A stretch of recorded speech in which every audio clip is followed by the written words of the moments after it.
এটা একটা ঐতিহাসিক ঘটনা, যেহেতু একজন নোবেল বিজয়ীকে অর্থ আত্মসাতের অভিযোগ এনেছে, জালিয়াতির অভিযোগ এনেছে, মানি লন্ডারিংয়ের অভিযোগ এনেছে। আমি একা নই, আমরা আরও 7 জন যারা সারা জীবন কঠোর পরিশ্রম করেছে গরিব মানুষের জন্য।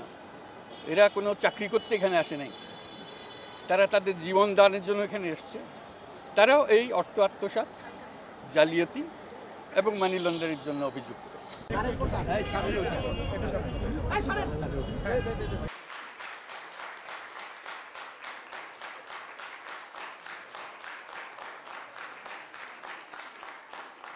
Small, such powerful people on this table.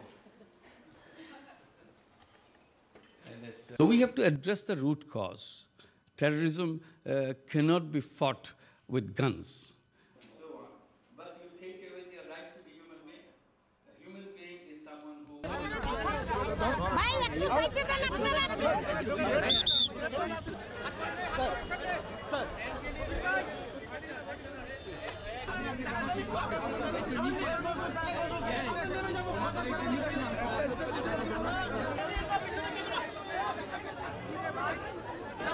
দোষ আমরা করি নাই, সেই দোষ শাস্তি পেলাম।